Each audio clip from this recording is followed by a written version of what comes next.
Module 2, Branch 2, the juxtaposition of joy versus jealousy.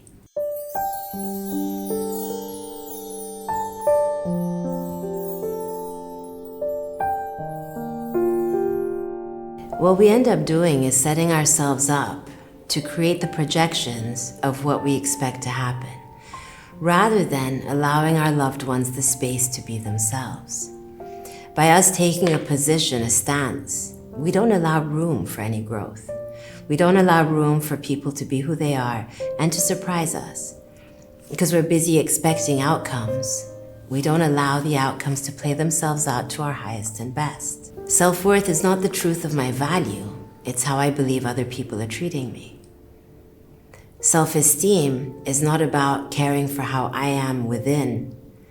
It's about how I project other people treat me and therefore I judge myself. Self-confidence is not about me feeling my best and doing my best. It's about finding my truth in being my own best friend and having confidence in what I believe. If I deem other people treating me badly, how does that impact me? What does that make me believe about me?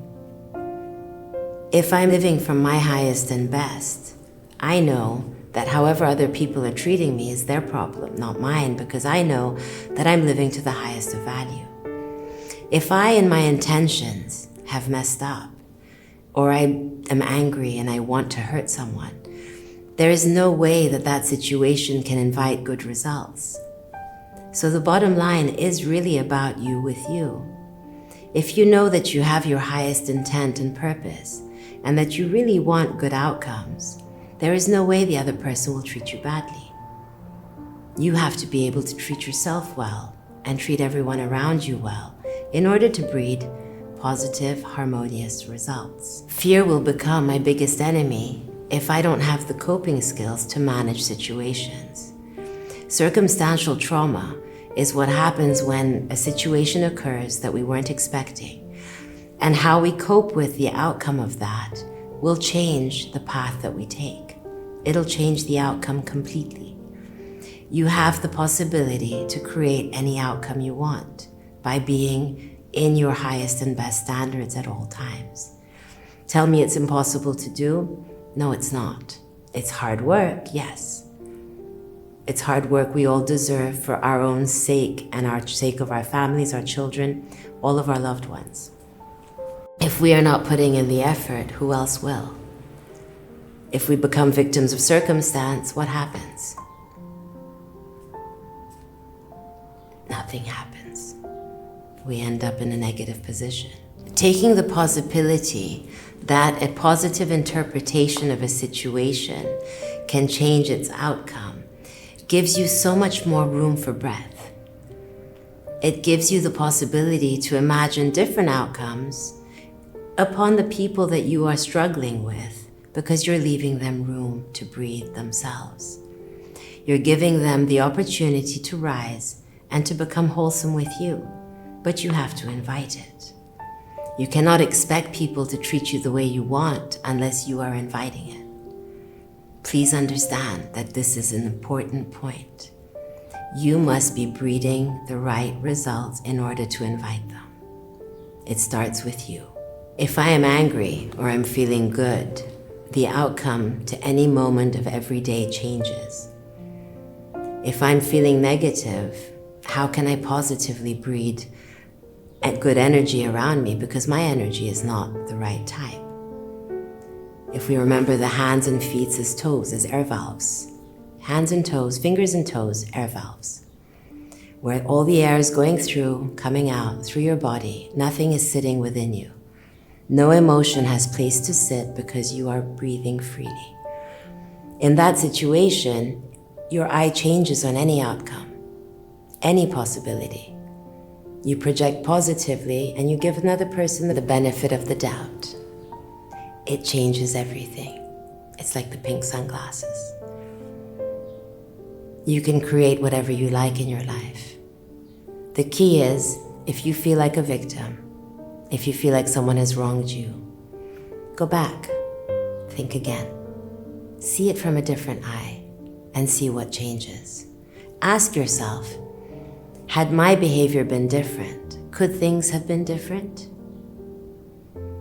Ask yourself, if I had given love rather than waiting to receive love, could things have been different? If I had been loving rather than jealous, could things have been different? If I had given the other person a chance, could things have been different? There's many questions we have to ask ourselves in order to go deeper and deeper into resolving these topics. The eye of attention. Do we give the eye of attention to whether someone is deserving of our love? Or do we give the eye of attention if we deserve their love?